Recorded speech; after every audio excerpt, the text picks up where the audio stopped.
for booking on, and from around the world by the looks of things around the country.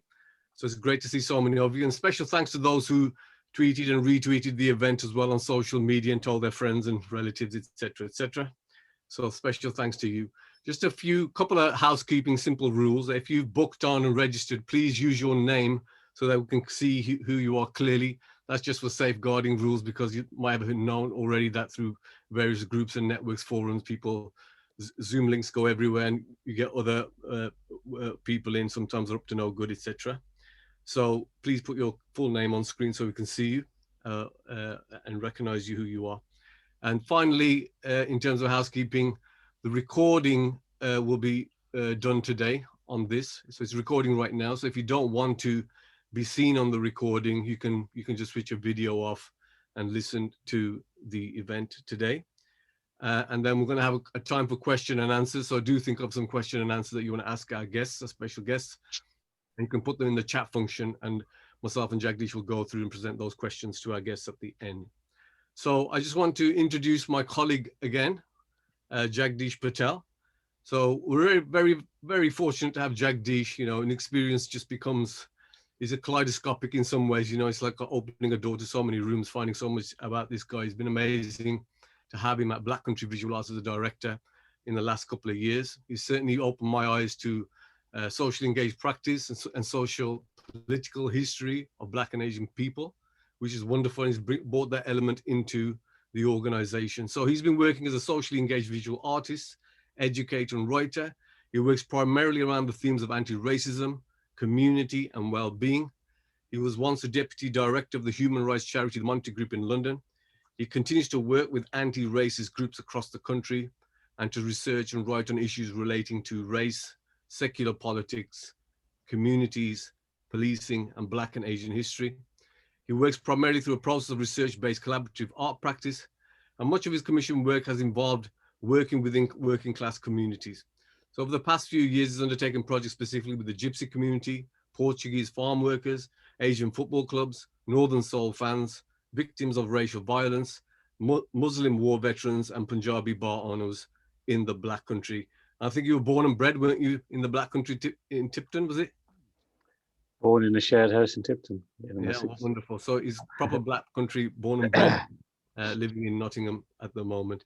He's also co-founder with myself, Andrew Jackson, Sabah Chowdhury, of the Black and Asian Photographers Network called ReFramed. And yeah, so thank you so much. I'll welcome him, and enjoy the events, and special welcome to a special guest, which Jagdish will also introduce and tell you a bit more about race art activism. Thank you.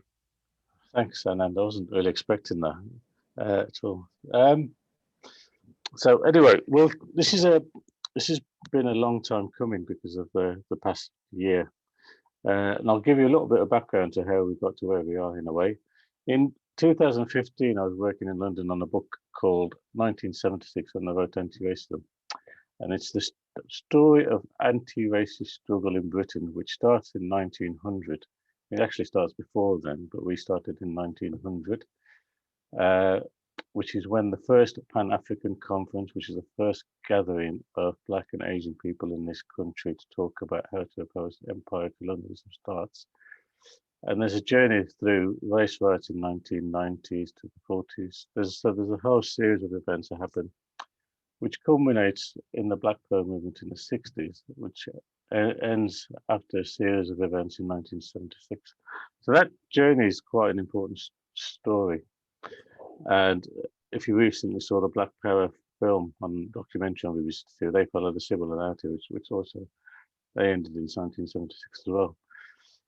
But when I was doing that book, one of the things we realized is that the Midlands is a very important part of the story, but the Midlands story is left out of most of the documentaries, and it wasn't in that documentary on BBC Two the other day. But a lot of the things that happen in London happen after things happen in the Midlands, and what this is part of is a part of a piece of research or a piece of gathering and trying to put together the stories from the Midlands, which are slowly disappearing as generations just go.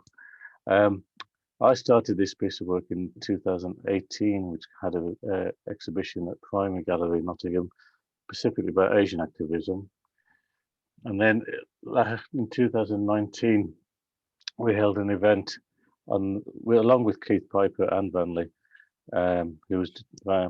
Keith was doing the retrospective exhibition at the time, to talk about the Black art movement specifically in the Midlands, but talk about how that is part of that happens partly because it's a part of a story of anti-racism or Black activity in communities in the Midlands. And the idea was that we would hold that event and then have a series of events at Newhampton Art Gallery over 2020 to start bringing people together to share stories and develop a community network of people who are interested in learning and spreading the tales of anti-racism in the Midlands.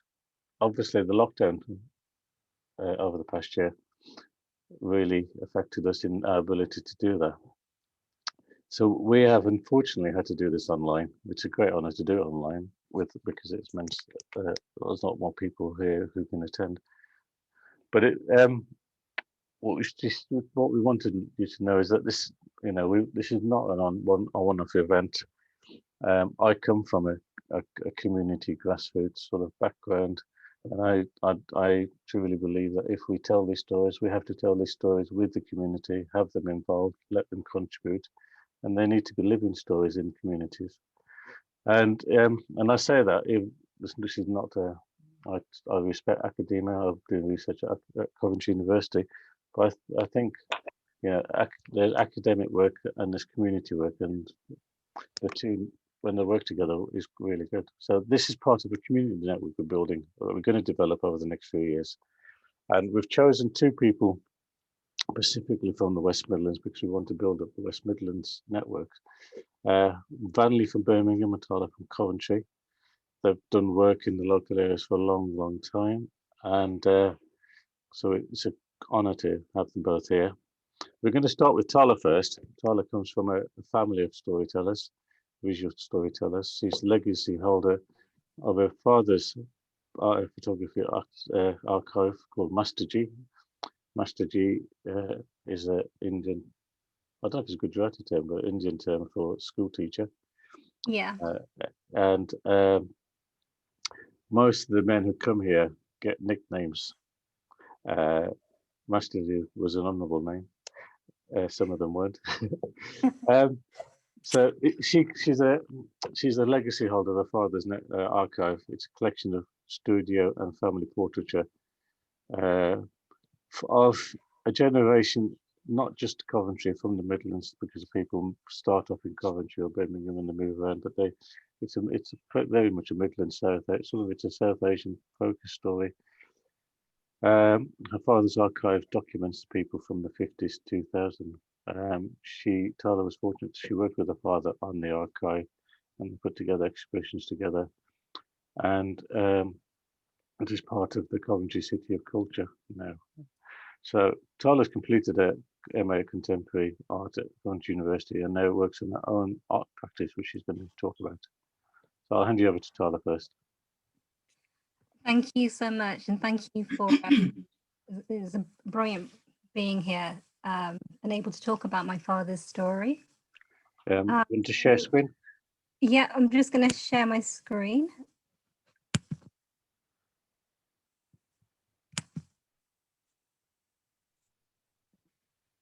Okay.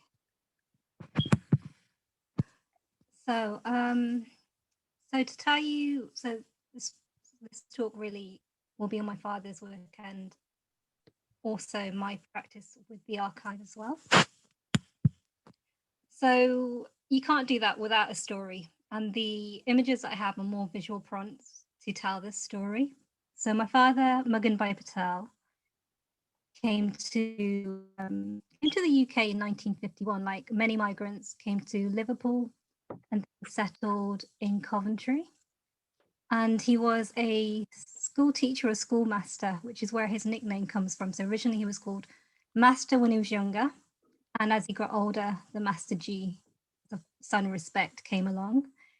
And he came actually by steamer. So it took him 21 days to actually arrive to the UK. in January, which must have been freezing.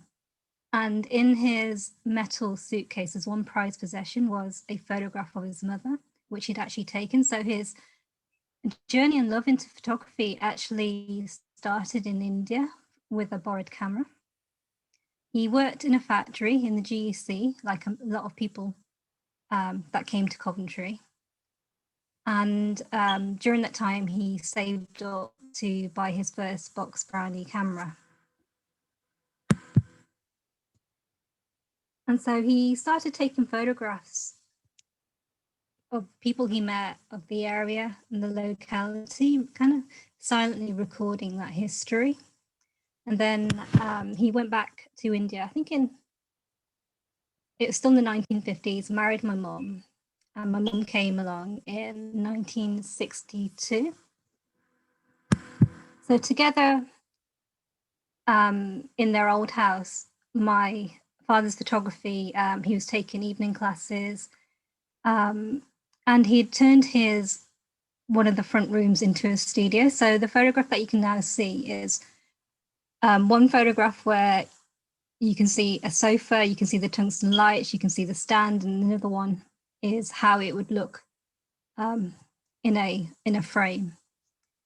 And there are so many details I pick up from looking at these photographs that I kind of identify with my dad. So the pens in the pocket and the way the hands are placed. And he had a really amazing way of directing people.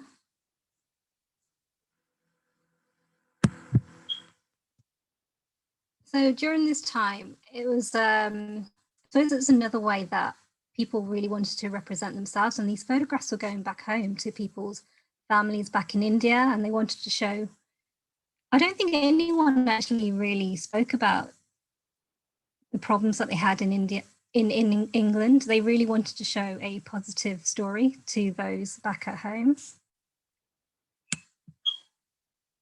And so the social documentary was home life as well as what was happening in the studio. And so in 1969, he decided to open up his first photography studio. And this studio became a hub where people used to come and congregate. It was really busy. I remember coming into the shop, and there was people from so many different backgrounds. And although South Asian community that he mainly documented, we had people from the Caribbean, the West Indies, Southeast Asian, Italian people, and the Irish people, as well as people from Coventry that used to come into the studio. And so during that time, as well as setting up the business, what's the great thing about these photographs, if you can see all these little details about how he became a photographer and his work as well. So I wanted to include my mother in this story as well, because her part was that while the business was really busy, she played a part within the business as well. So she actually learned from my dad. My dad taught her how to take photographs, how to develop black and white images, and she was also at the counter. So my dad, so the business was really busy. We used to have people, he used to go to Wales, he used to go to Wolverhampton, Birmingham. My dad used to be everywhere. So my mum used to have to keep shop. But unfortunately for her, I suppose it's at that time that people were talking. And in the end, she just taught my eldest brother to take photographs. And she kind of like went into the background. But any photography advice, I was easily able to go to my mum as well.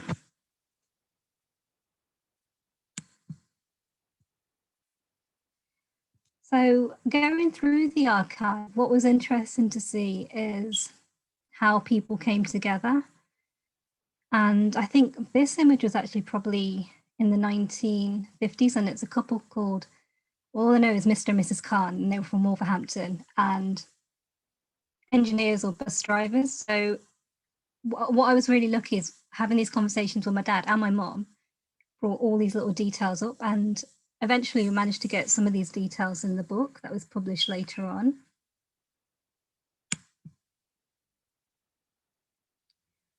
So as I say, it's social documentary, and my dad used to go to a lot of sporting events as well. And it's hard not to think about what's happening in the news today with the images that you can see at the moment, because these people that my dad photographed, they had a lot of pride, and you can tell that they had a lot of hope and an ambition. And I think these are what the photographs actually capture.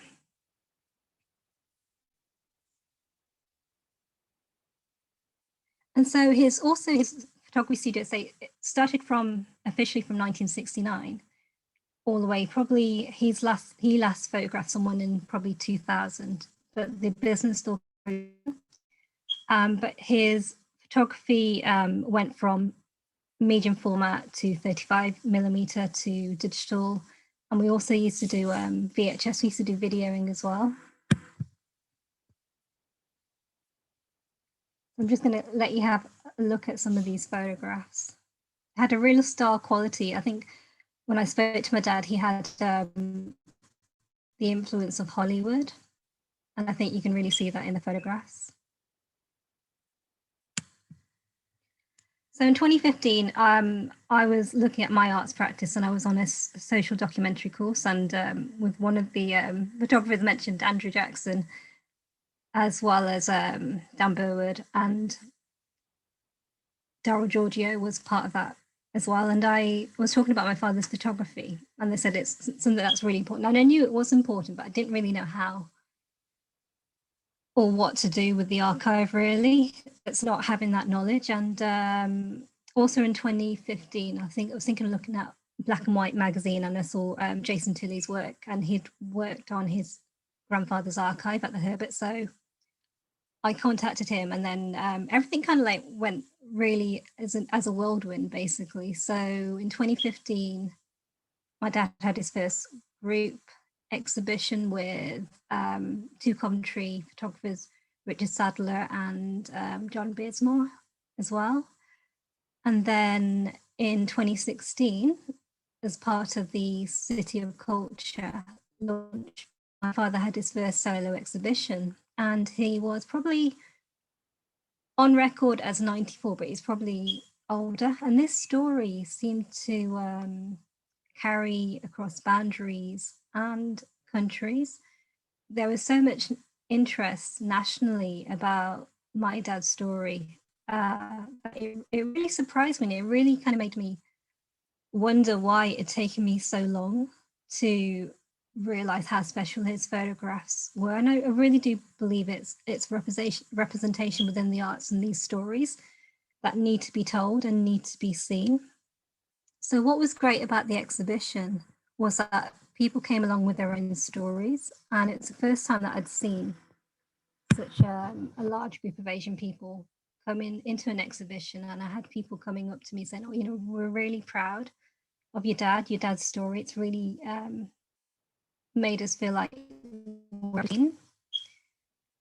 And that impact on a community, to have their story told and to have their story, acknowledged, really, it really did seem to bring people together. And there was such a lovely buzz about this, what was happening. And the exhibition actually went to different parts of the country. So went to Focus Festival in Mumbai. I managed to get it sent to the Lightfields Festival in New York. It was, I think, part of a British Heritage exhibition, actually at Now Gallery in London. So this exhibition really did seem to reach out to people and connect people.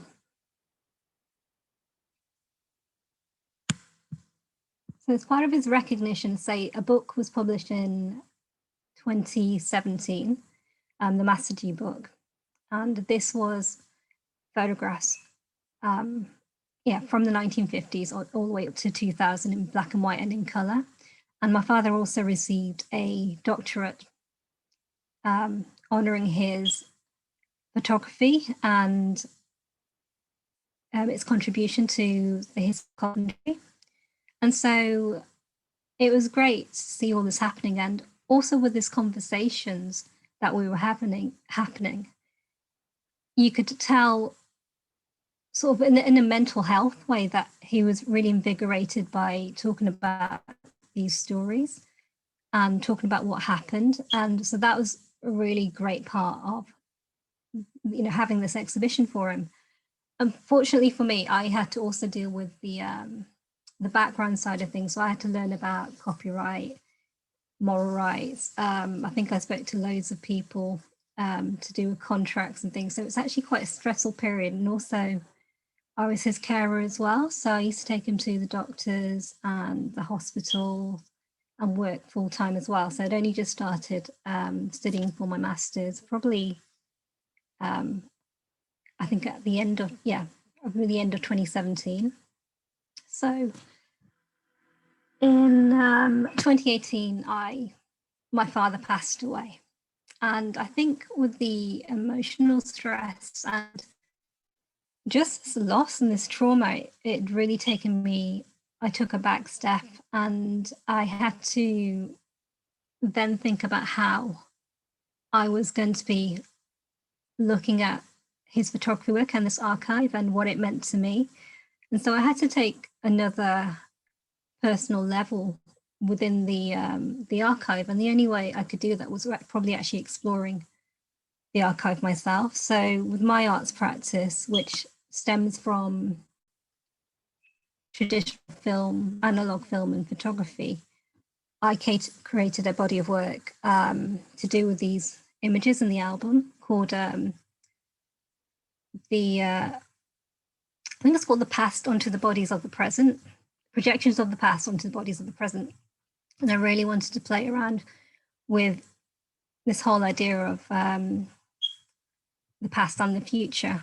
And I worked with 3 women in my family, 3 different generations. So my mother, my sister and my niece, and what these photographs meant to them and what the studio meant to them as well. I recorded these conversations that I had to give me more of a personal depth, because I think that's what was needed. I think that's what the second stage of this archive will be.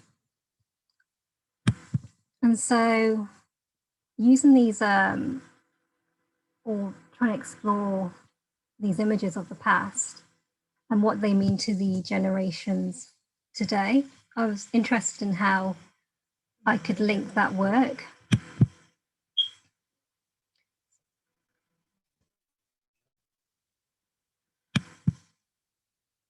So some of these images, like this one's taken from the Hindu temple, which was literally across the shop. And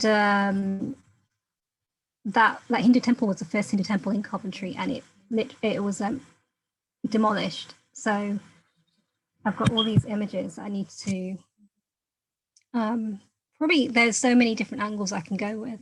I really wanted to push where these images and what I could do in these conversations. And I created a site situated exhibition as well as an exhibition at the Albany Theatre, which is actually still running. It's probably the longest exhibition going because we launched it in March.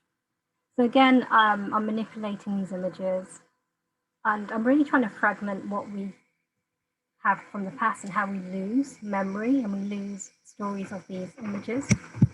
And within this work, I created a 6-yard silk sari, and the sari is made up of these fragmented images, and this on a historic piece of material that is probably bound to my mother as well as her journey from India to the UK. And so I've been experimenting quite a lot, which for me and my mental health and the trauma of losing my dad has actually helped a lot. So, so I say the studio is actually still running, and this is the site situated work. And I managed to decorate the shop window and invite people into the studio. and just be there in the presence of this studio. What's interesting about the studio is it's on Stony Stanton Road. And on Stony Stanton Road in 1981, there was, I think it's, yeah, 1981, there was a massive protest going all the way into the city centre due to 2 race murders that happened. So to me, the studio is a really important part of this archive and how it's placed within the community.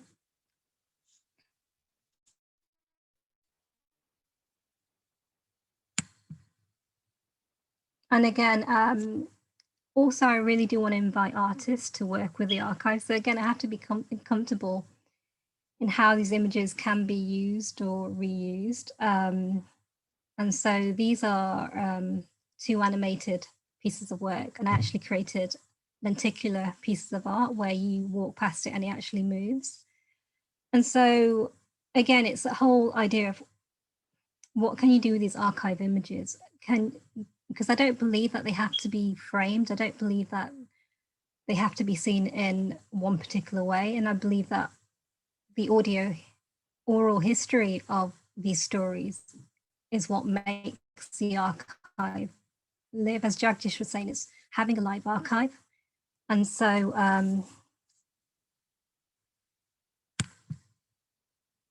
again, I do play around a lot with different sorts of media, and Polaroid is one of them.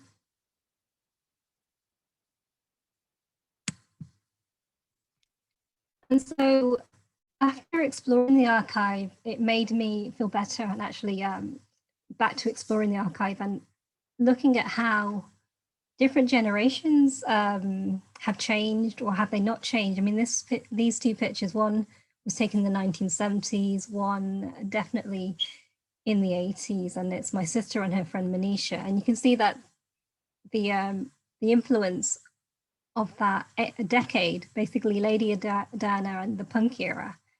And then you look at both of the stances and you look at the attitude within how they're looking at the camera lens.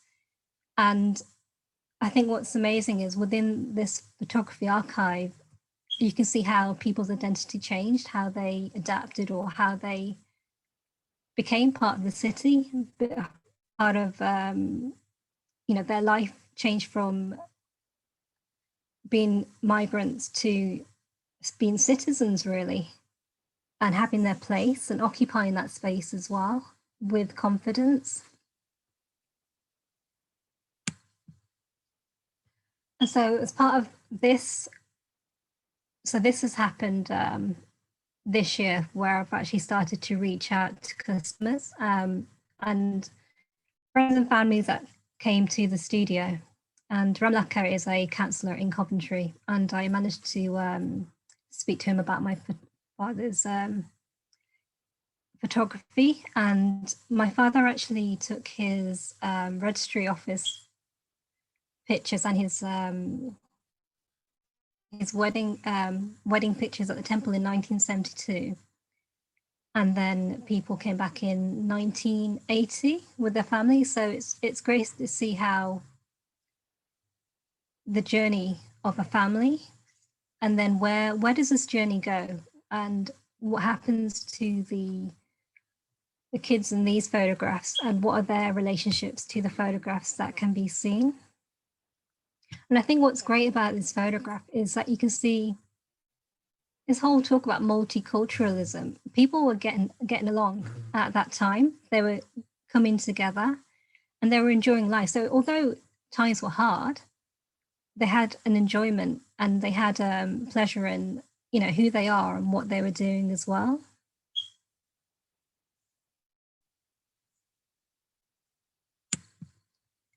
And so I'm hoping I haven't shortened the presentation, or whether I've talked too fast, but those are my details if you do want to get in contact with me and find out a bit more. So I'm hoping that's okay. Thank you. Let's give Tarla a big round of applause for that. Thank you. Thank you so much, Tarla. That's excellent. Thank you. Thank you. Thanks, Tarla.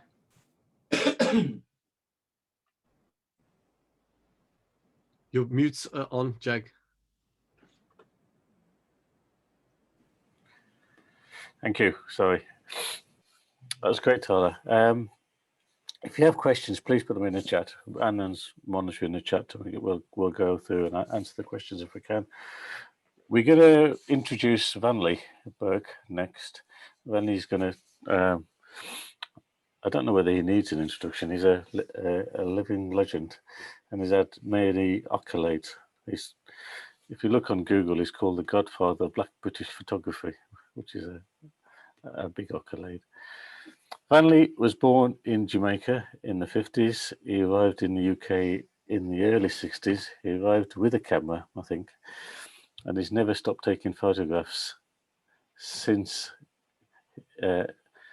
Well, he's never stopped taking photographs since the 60s, I think, really. That's a huge amount of time and a huge documentary evidence he has in this country. He has charted Black lives in the Midlands, mostly the Midlands, since the 60s. And when I say he has an archive, his archive isn't just photography, but it's artworks, objects, and all sorts of other artifacts. He is in many respects, a museum, a knowledge in itself, a little institution that he keeps, that he's managed to preserve. He's a winner of many accolades. I'm going to keep this short, but one of the accolades is I think the only photographer, or maybe one of the few photographers that's actually appeared on Desert Island Discs. And it's a worthy listen, which you can do on BBC if you want to. His work was recently part of the Steve McQueen's Small Acts series, and there's a lovely section in one of the films where they go through his photography with some music, which if you haven't seen is worth checking out. It's always an honour to hear him. He loves talking, as you'll find out. Today we've given him till about 10:12. So I'm going to hand you over to Vanley, who's going to talk about his work, what's the past year's been like, but also he's going to talk about who he thinks artistically about photography as well in his archives. There you go, Vanley. Hi, everyone.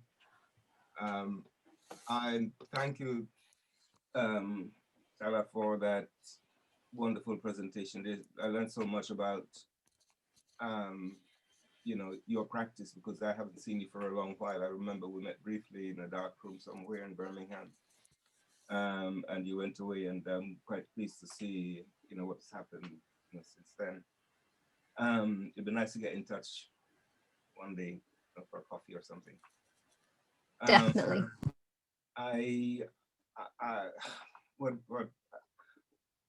I'm really I was just going to say that my conversation is not as slick as I'm just going to share my screen and a folder of some images that I have just pulled together, and these are random images in a way, and I've just I had a smaller thing put together, and I thought that would be enough for a conversation. But then as we were talking this morning, I dragged a few more things, and it really, for me, doesn't matter what position these objects appear in, because it seems like with the protests that we are constantly engaged in, it's constantly repeating itself. So, for example, an event in 1930s is one that is happening now, and so that idea of juxtaposition, for me, the randomness of it, I hope it comes through. Yes, me, I've been okay in this pandemic, really. I have to say I've had my 2 jabs.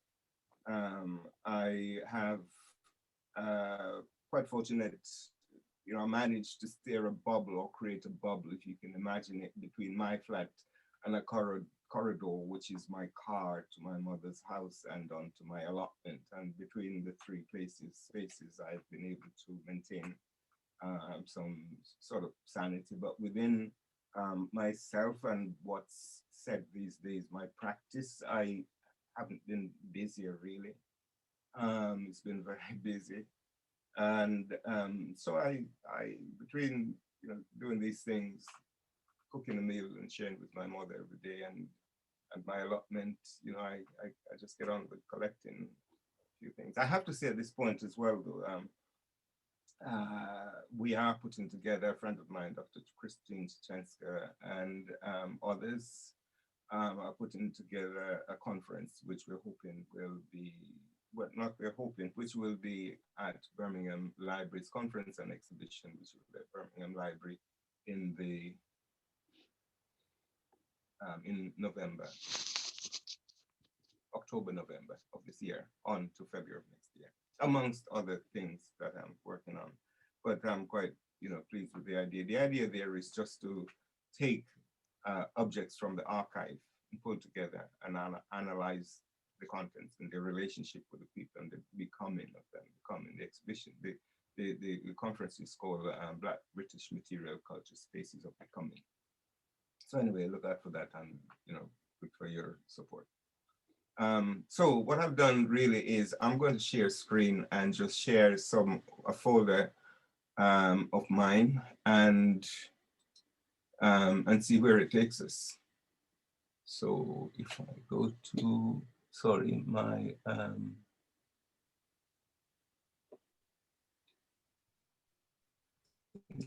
it's this one.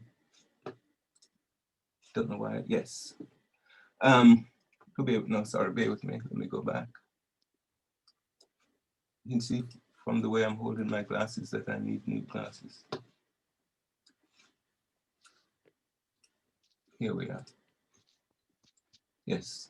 Can you see that?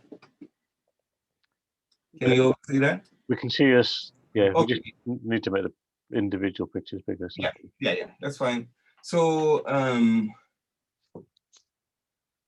what I've got here is a set of photographs and objects from the archive that I pulled together. This has been, if you like, a passion of mine for, well, ever since I was here, ever since I heard the story about, you know, how we suffered, you know, and I heard the story while I was still living in Jamaica as a young lad. And so when I came here, I started documenting the photographs. And I said, with this here, what I've done is I've pulled a series of images together that I'm just going to take you through. So if they're randomly placed, I think it is quite important, because the struggle that is contained with them is not in a linear fashion. And many of which we are experiencing today have been, you know, situations we've gone through, and we somehow are repeating that process. So anyway, this is from the collection. And when I decided that I would start taking photographs, I must remind myself, if you give me some time warning, please. When I started taking photographs, I felt I was at a particularly unique position where I could witness the lives and experience of people moving to England. And so I thought, well, you know, and from talking to people and seeing what photographs they might have and how I find a lot of people had, you know, wonderful stories, but not everyone was able to tell their stories. So I would collect these objects, those which I couldn't photograph or that experience. And so I set about doing that. It started with newspapers and things like that, and eventually moved on to other things. So this is Africa Liberation Day. The next slide is a newspaper. So I've got tons of newspapers. For one period I collected, in fact, I've got, I think if you stand them from floor to ceiling, you might get two rows of newspapers that I collected. Now, this is Gambia, and this is, I've been a fairly frequent visitor of the Gambia. And on this occasion, I went to James Island. James Island is where the last the last port of call for the ship which took African people into slavery. And I had the experience of going there. I went alone with a guide, and I took some photographs. On the island, there are these baobab trees, and my question really, if trees could talk, the stories that they would tell. And it's almost the stories, you know, the limbs of the trees each narrate some experience of the pain and suffering of the people who pass through this space. So, Yeah, next one is, I decided I would sort of, this is a space which still have evidence of enslaved Africans there. There are bits of pottery on the ground, which are relics of water pots that people would be fed in or from. And so to connect my guide's feet to the ground and to soil, and to physically see, the feet of an African on the soil, for me is just reminiscence of, the many feats and tortures that have taken place previously.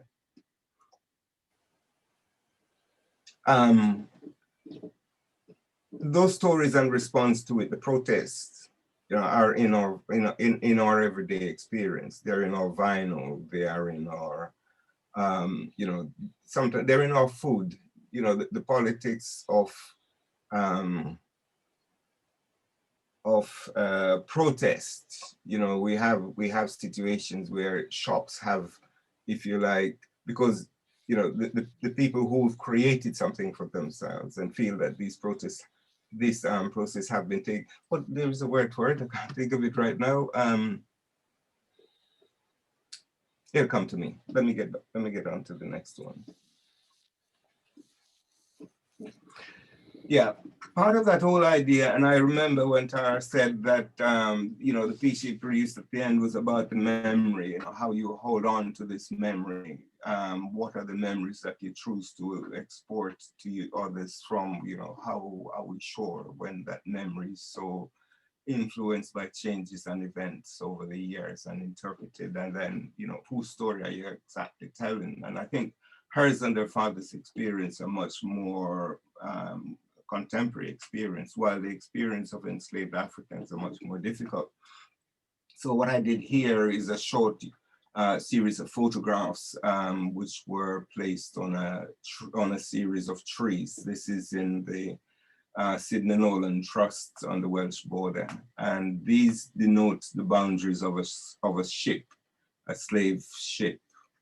And this is part of a two-piece work that I've done so far, which I called Revisiting the Crime Scene.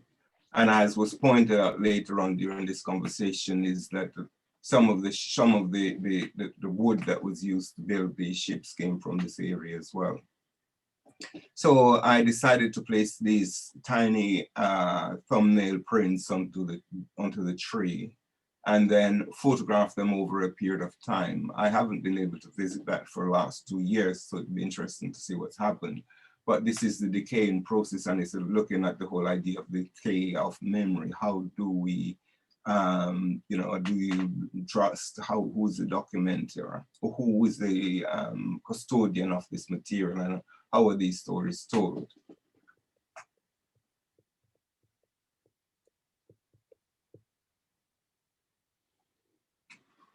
This is South Africa.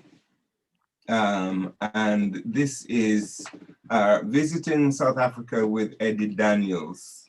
Eddie Daniels was referred to, or is what is known as a colored person in South Africa. And his claim to fame, why he was in prison, amongst other things, was that he was involved with the,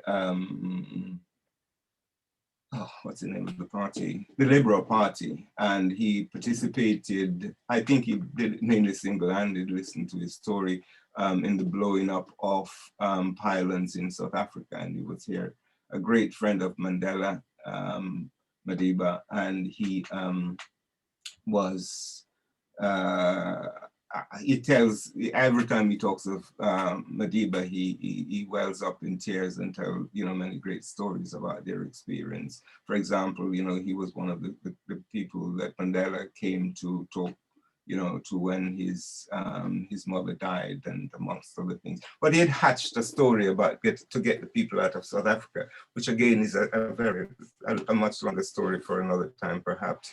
But quite interesting experience I had. This is from my second visit to South Africa in '96, where I spent 6 months there. This is Priscilla Chana, and she was a human rights lawyer who defended the case of a lot of these people who were on Robben Island. And she tells stories of going to the courthouse and having to feed prisoners alcohol in soft drink boxes just to numb their nerves when they hear the sentence of death. She's since died. And the young woman here is Tina, who is from an ex-prisoner of the island who had been adopted by her. This is a funeral we went to, and this is in Bopotatswana, and it was a case of, mass burial. And we were, my friend Rapitsi Moncho and I invited me along. He was the one who invited me to South Africa to release Mandela, and we went along and take some photographs. I think I was actually sitting in the boot of the car when I took these photographs. And it's not a very nice place to be. The exhaust comes right up, you can just about breathe with that. But this was in South Africa.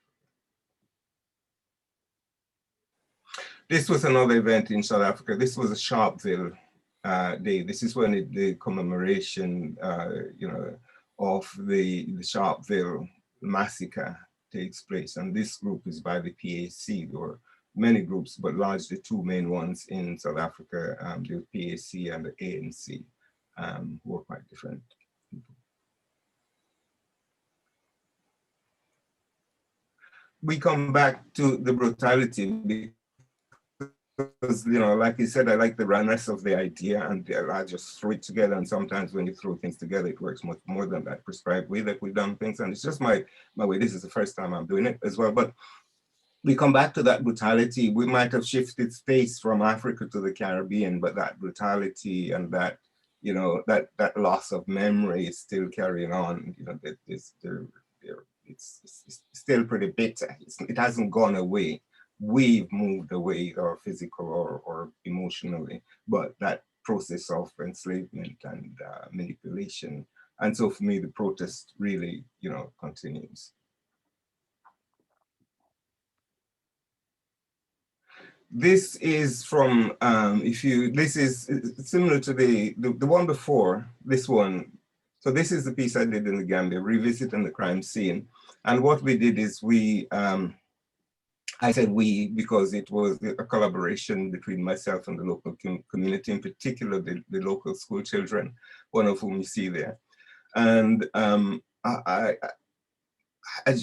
what I wanted to do was to recreate the diagram of a slave ship, to create the space that these people occupied on the sand, on the banks of the River Gambia. And so I roughly marked out, about 90 feet.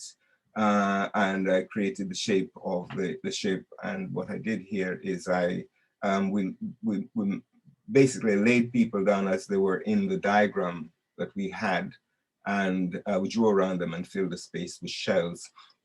Now, it's interesting, using that principle, which isn't by any means an accurate measurement, we found that for the children who were sleeping on the children's deck, to be fitted, they need to be much younger than this lad, because there were 4 rows of people diagrammed based on the diagram. But on this occasion, we could only get 3 rows of children on that deck. So for me, it just shows the age of which this, there was no boundary to age at which this was taking place. This is a piece of work that I've done. It's a collage that I've done, and this took me about 9 years to complete. And it's called Council of Elders. And for me, it's about a conversation that most Black people enter in. It's one where you enter when you're conscious that you're Black, and it's one that you leave when you die. And around the edge of this piece of work are a series of conversations, which are in the form of text. And you can only tell which conversation you're following by the text that you are following. But again, it doesn't go in a linear fashion. And it's like at which point you enter this conversation. There is no start, or if you like, end is end when you leave the conversation rather than it ending, but it continues.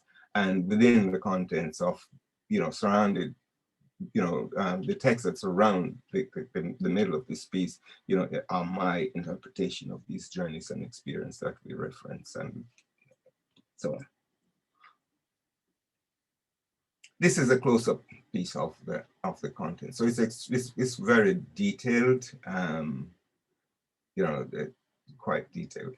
And this is a fragment of which can be seen on the wall of the MAC, Midland Art Centre in Birmingham. It's a permanent piece, which is on the window. So each window is about, I think it's about more than 8 feet high. So you can see how, compact it is. And I think it's a bit difficult to expect someone to just, take it on that's happening, something that needs to revisiting. So I feel that by exposing elements of it, like I do here, it opens up the whole idea as to what's within, how deep do we need to go to really know the contents of what's,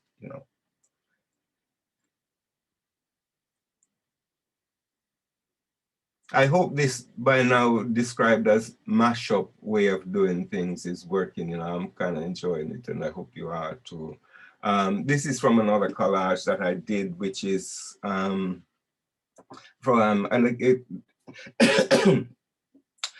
this is, I don't know how I might describe it. This is more of a visual interpretation. Well, they're both visual, but it's a different type of interpretation. But this is again from a collage that I've done. And this is a photograph I took at the back of the city council house in Liverpool.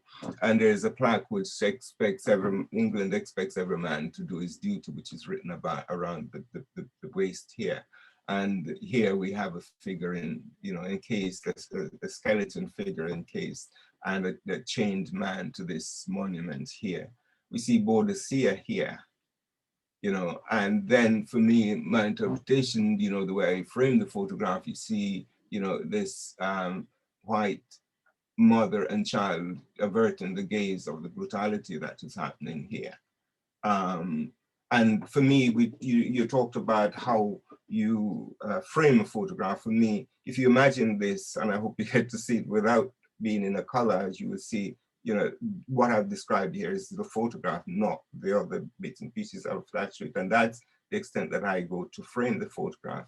But you imagine now that I have the ability to really compact, to create that photograph. This then is what I've done using the elements that are available to me.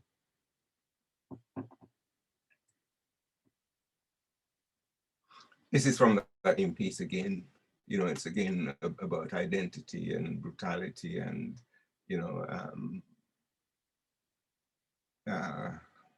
life. This is a young man. I took his photograph. He's the owner of the hand is a refugee in the Gambia. He's from Mauritania, and he was working there just doing odd jobs really, and there's no social services for people like that there, so they basically have to do whatever they can. And like anyway, and refugees, they're prone to some suspicion, abuse and all of that. And here he was showing me the photograph of his son, and I felt he was so proud of that young lad that I placed the photograph in his hand, the hand which is so dirty, with hope, of creating a space for that child and obviously for himself in the process. Sorry, I'm going the wrong way. This is a photograph taken in South Africa, and this was at a rally welcoming home the leaders. And you have to understand that each process for me here is either, for me, this is my protest, this is my way of showing what is happening, but within the context of my art. I describe the photographs that I take as, what I see, but the collages and other bits of stuff that I do is what is inside. It's, if you like, it's my interpretation as an artist, wearing a different head from the photograph. And so this is one of the largest crowd of people I photographed was on top of a double-decker bus on this occasion to take the photograph. I think it was, yes. sorry, where am I going wrong? This is local. This is Africa Liberation Day 1977, Handsworth Park. It's the first time I engaged with 12 rolls of about 10 or 12 rolls of films I shot in one day. And I just felt that it was incredible what was happening. And, you know, so I basically followed and took photographs of this event.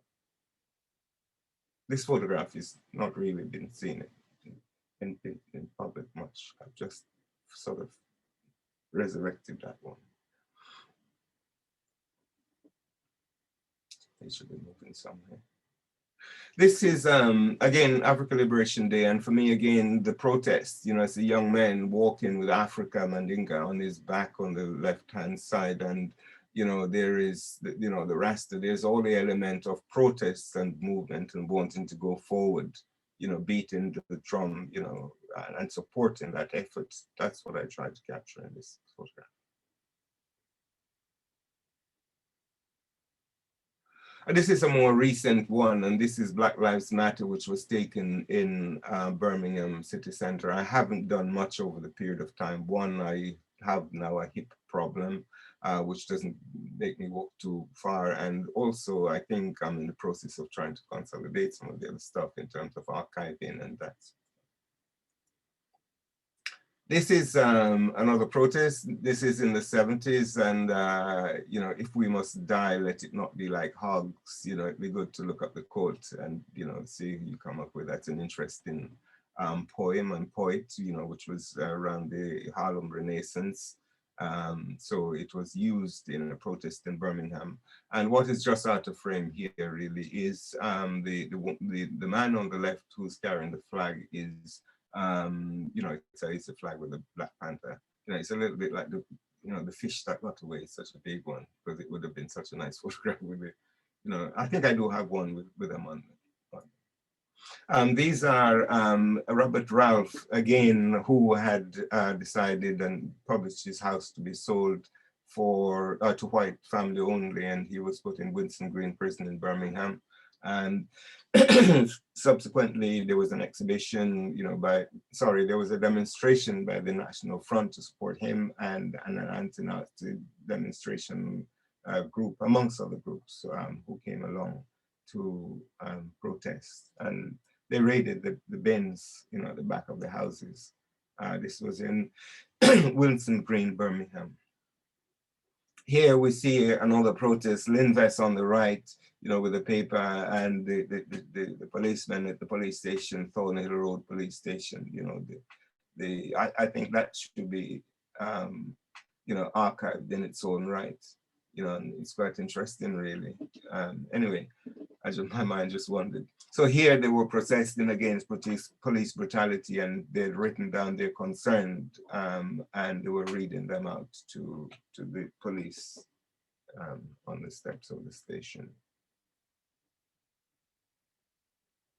And this is Digbeth, the anti-Nazi demonstration going through the Bullring.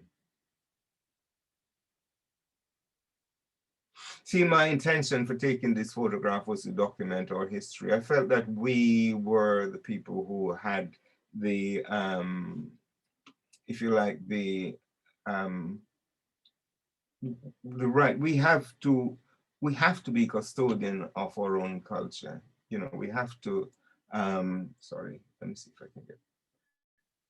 That might be the end of my photographs, but if I might just continue with the conversation, I think we have to be the people who document our own history. You know, we can't expect that process to be done by other people. We, you know, the whole story, I mean, you know, at what point do we, you know, stop researching the fact that, you know, our history is not our history, it is someone else's history, someone else's interpretation of that history. So I think, you know, as a part of the process, by whatever means, whether it be, you know, sculpture, writing, whatever art forms, or collective process, or even individual, we must continue to document our presence. I think we can stop there. That's brilliant, Vanley. Thank you so much. Fantastic. Shall we all just show our appreciation for Vanley's talk? That was brilliant. Thank you, Vanley. Okay, so I think I've had probably one statement. I'm going to open it up for questions and answers shortly. Thank you again to both our speakers, Vanley and Tarla. It's been a brilliant, brilliant presentation. But while it's still fresh, Vanley, and you just ended on that statement about, you know, us telling our own stories, etc. I've obviously got your book here, by the Rivers of Birmingham, and those images, some of those images follow in that pattern of this amazing book that you've got.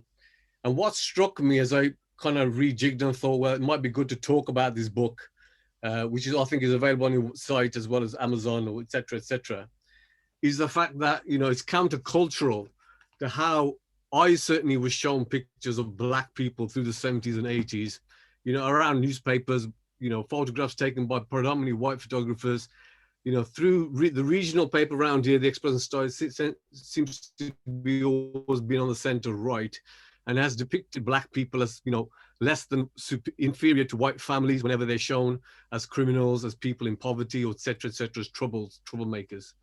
And this really flies in the face, because you've photographed, like all, I suppose, many Black and Asian photographers, you've really shown the truth of what they're going through and their experiences, how their lives are lived through birthday parties, through whether it is through protest and those kind of things, you know, that we haven't seen. So, you know, I really want to commend this book to you. If you're a lover of photo books, you should be. This is a great book to get as well. But I don't know, Vanley, if there's anything you want to add to my statement that I've made there, about how Black people have been viewed historically within the region, even through the 70s and 80s, the pictures that we've been given and shown through the media, and how you show pictures which are totally countercultural to that narrative. Yeah, well, I have to say thanks for your support for the book. I mean, I have a few requests from time to time online as to where they might be able to obtain one. I have to say that you can't get them on Amazon, and I'm not quite, the Mac is probably the only place, or perhaps the publishers, but they're not available online. That's all I'm saying, but try the Mac.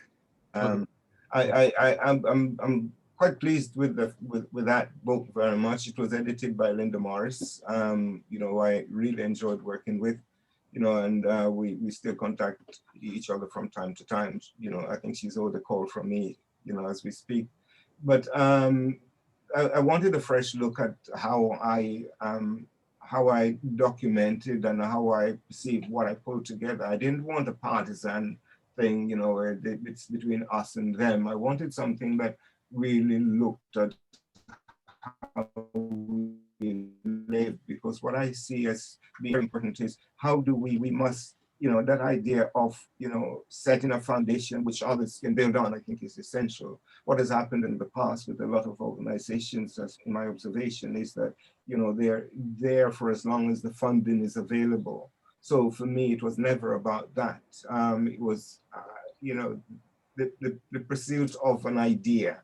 It was the idea, and I don't even think at times that I chose it, because I think at times you know, there's so many times I would have given up, you know, if I had chosen it and found something else to do. But every time, you know, something happens, I come back, I might decide, well, you know, I need a break, and I went, stopped for a while, and I made the collage that I put, that that you see there. And also, you know, when I decided I would take it up, I had about 300 rolls of films that I needed to process, so I didn't really stop. But the break was good. So yeah, the book was put together, if you like, in response to, not exactly in response, because it was, in the journey, I realized that we need to respond to some of the negative statements that were being put out in the popular press. For example, you know, it's the usual story that's, you know, comes out, which again for me, by randomly putting the photograph, show the idea of this repeat and, you know, messy process. The story that was being put out is that you're lazy, you're here to get our women, you know, you're taking our jobs, you know, you smell, you know, and all the other derogatories, you know, that's taking place, you know, and strangely enough, I'm researching for this conference, and someone gave me some really nice material, you know, Aboriginal Windrush hat worn by her father coming to this country, amongst other things, you know, and you just find sometimes, you know, the experience of these people are not really gathered, you know, they're not pulled together. So my idea, coming back to my idea, is really pulling these together. The book, it's sort of chronicle, and it's the first retrospective that I've done in a sort of you know, a representation of my experience of producing these images over a period of time. Because again, I started quite young, and it's a response to that, and it's in a response to also the library and at the time and their collection of it, the negativeness that I heard of the people, and the people in the streets are repeating a history that they're not quite sure of. And I said, well, we have to grab hold of this thing and we have to put it together. You know, we have to make some sense of it. And how do we do that? And this is why, you know, the foundation of this thing for me is so important. Yeah, Thank you. Please, we've got about 20 minutes, so please ask questions in the chat and we'll put the questions to the panelists.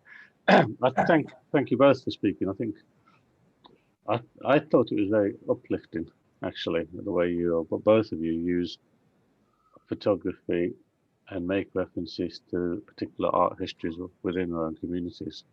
So Tarla's artwork, you know, references some of the art and history and around Asian film photography, for example, and film posters and graphics. And I mean, Vanley, you showed a picture with the "If I Must Die" poem, which comes from Claude McKay, and who was a famous poet, was part of the Harlem and Renaissance and came to work in Britain and wrote for the Dreadnought and the suffragette movement, actually. But it's this link that you have in thinking about the Black aesthetic, which I think is different to a lot of Black photographers, and thinking about how you're creating work which not just tells a story, but it speaks to your own community in that respect. And this says the question, I suppose, for both of you, because you're both making references to the past, is when you're creating work, who are you creating work for? And it's a question Du Bois and other people asked in the 1920s, why are we doing this in the first place? And it's an ongoing question, I suppose we all ask ourselves. So it's a question to both of you. Who are you creating work for? Oh, I think initially, well, I think I've gone through stages of working with my father's photography, and it did get to the question of who's this work for and who's telling the story and how is this story being told. And so I think foremost it is a community, the South Asian community, and then it goes on to the wider community, because I've seen how photographs are thrown away. I've seen how stories are not seen as important. And there does seem to be, people don't realize how important their stories are, how they, you know, they're basically pioneers that came to this country and built their life within the city. So and the story is also, you know, the journey within my father's work is also for me and how I develop my own practice as well. And there just seems to be so many elements, but also I think when I was younger, as I say, there was no representation of work from South Asia, Black artists, and to be working on the work that you're part of, your cultural work, was actually just seen as secondary. It was, you as an artist, I don't think it was highly regarded. And I think this is something I really do want to counter, and this is why I'm working within, I say, my father's archive, and also my history, my culture. As I don't know whether hopefully that's answered some of the question. Good. Vanley, do you want to add anything? Yeah, mine, I always say I photograph for future generations, and in particular that of the young African Caribbean people who've shared my experience.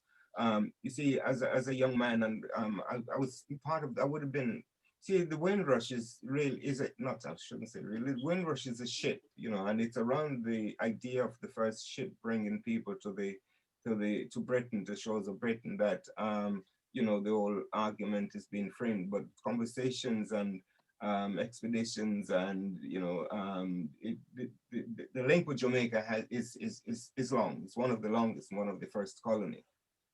So you know, movement of people to this island, the shores of this island, had been going on. So with regards to the Windrush, the framing of our current experience around the Windrush, I would have been one of those people. I came here in 1965, so I really knew Jamaica. I was, if you like, would have been children of the Windrush. So I was, you know, very much a part. And we had stories while we were living in Jamaica of the experience of people in England.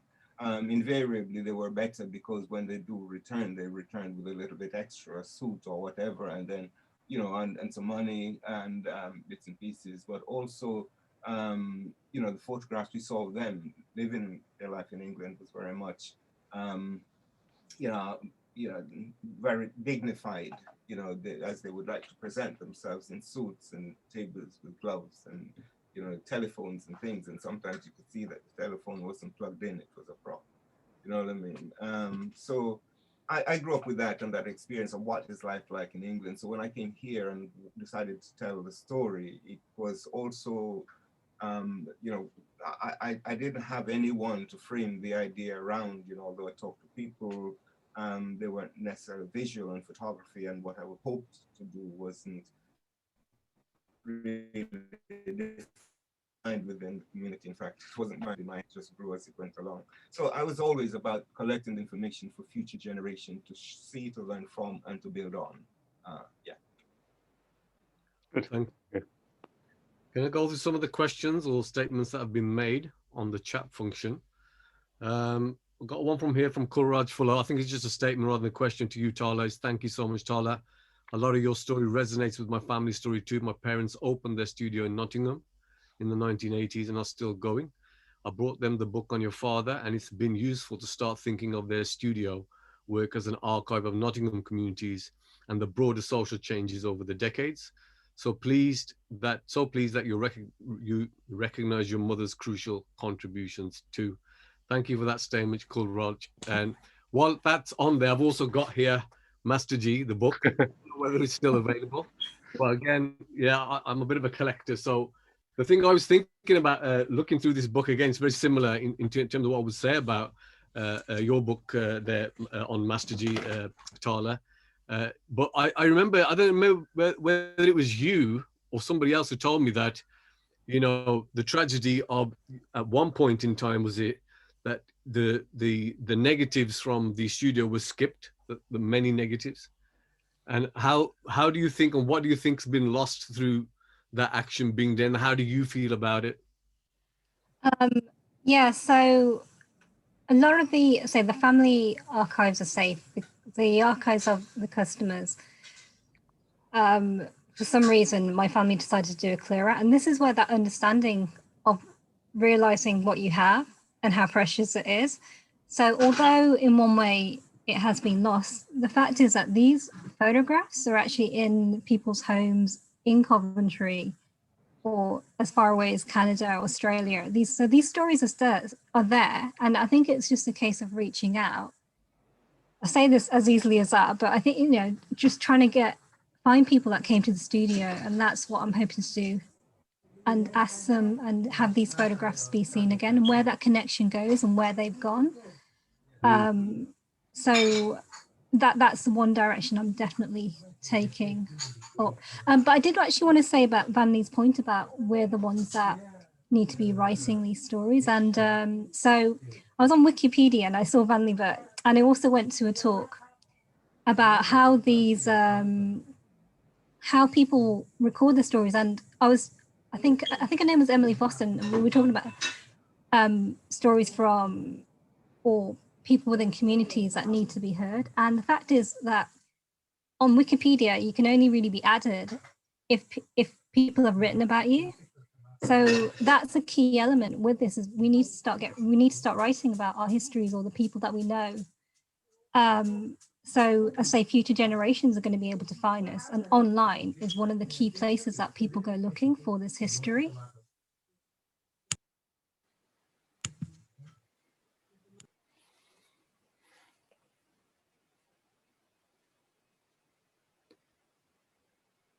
Can't hear you.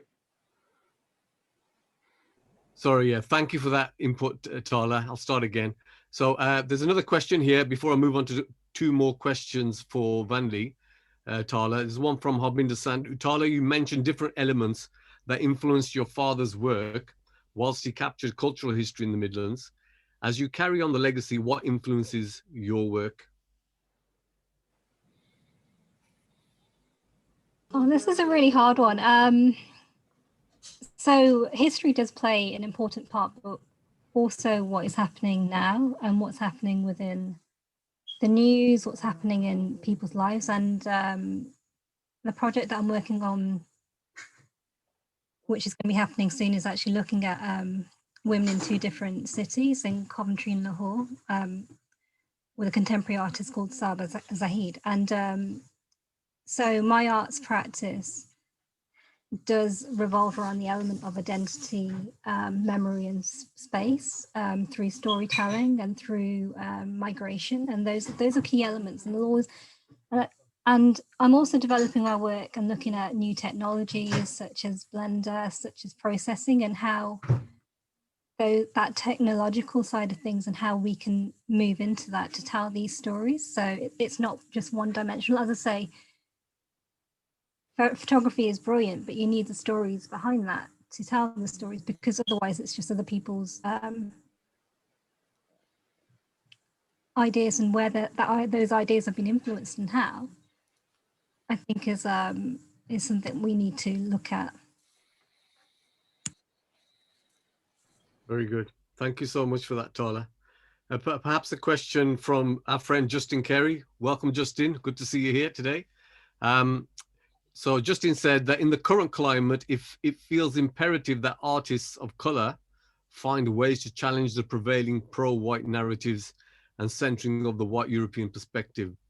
Question to you both is, how do you balance your own personal impulse to speak the truth of your communities in your work versus a personal desire to further your own practices and maybe tell stories that are not directly ethnicized? Or are these two goals not necessarily in opposition? So yeah, again, how do you balance your own personal impulse to speak the truth of your communities in your work versus the personal desire to further your own practices, maybe telling stories that aren't not ethnicized and not doing work on ethnicities? How do you balance that? Or are these two goals not necessarily in opposition? Good question. Who wants to go first? Ladies first. Thanks, Vanny. I was actually just waiting for you. Ethnicized, I think I have the stories are part of me and who I am, so they're going to be about culture, and they're going to have elements of me. So it's a really hard question to ask, because I don't think there is much of a difference really in my arts practice and my dad's art. Shall I ask it in a different way? Yeah, please. If you look at the history of art, and specifically photography, and if you think about what's taught to people in schools, and colleges and universities, and even through the photography magazines you see on the high street, the history of photography is pretty much white male. If you look at all the greats, and even if you go to someone like Bresson says he was inspired to take photographs after seeing the photography of a famous Senegalese photographer, but no one talks about the Senegalese photographer in art photography history.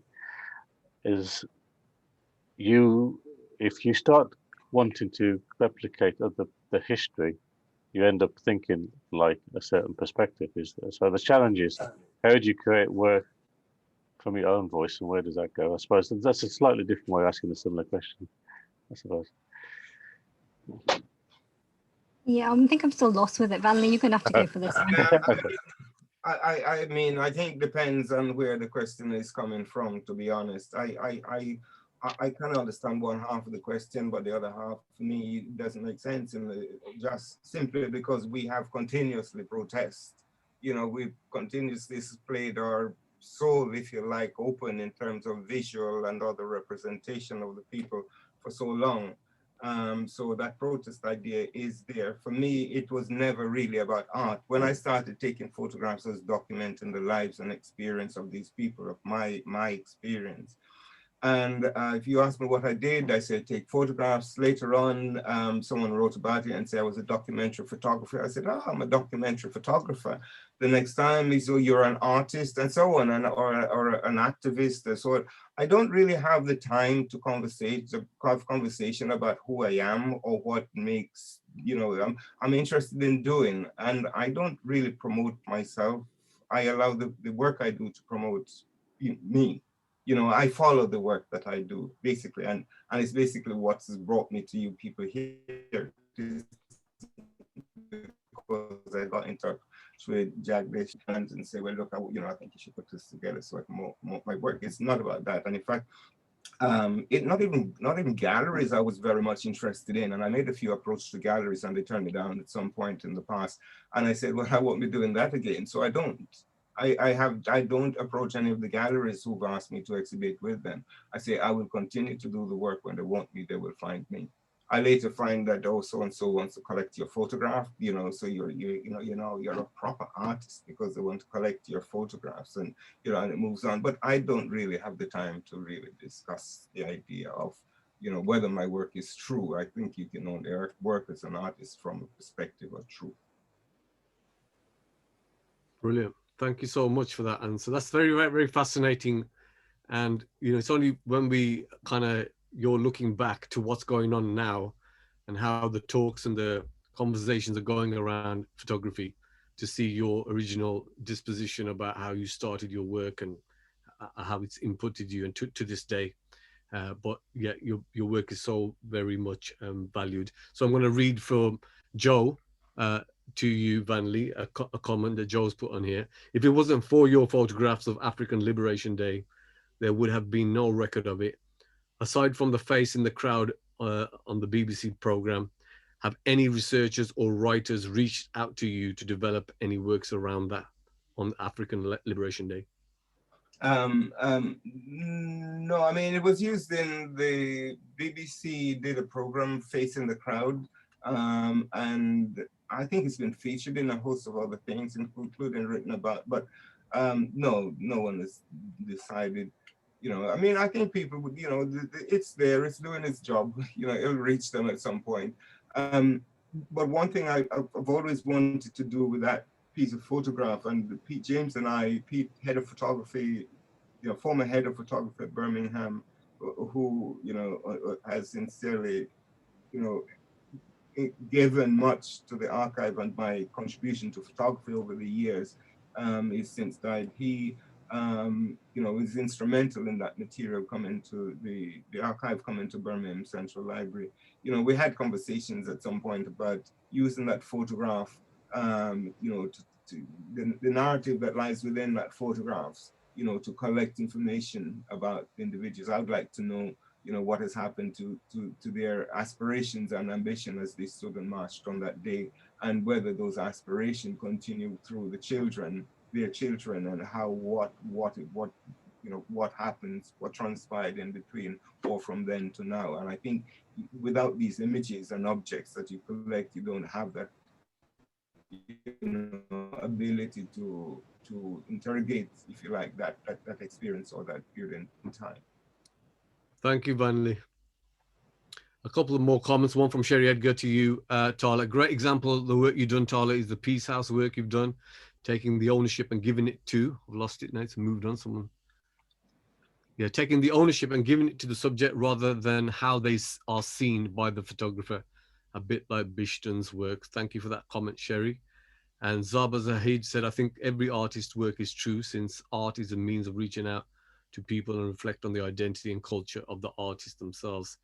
Thank you, Saba, for that comment as well. Now, if there's any more, we can talk about maybe two more questions We're almost finished on time. So if you want to just unmute yourself and ask the questions directly to our guests, that would be great.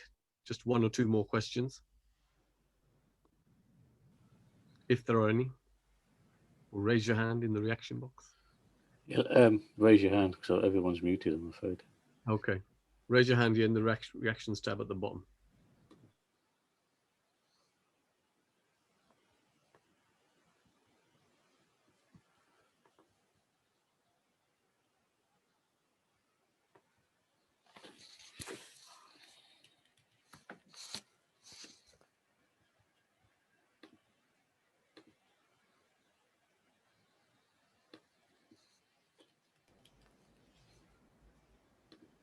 Going, gone. I think that's it. Well, thank you so much, everybody. I'm going to hand over to Jagdish first. Do you want to just close, Jagdish, and then? Yes, just a big thank you to Vanley and Tarla for speaking on a bank holiday weekend to us, and everyone else who came along today. Thank you.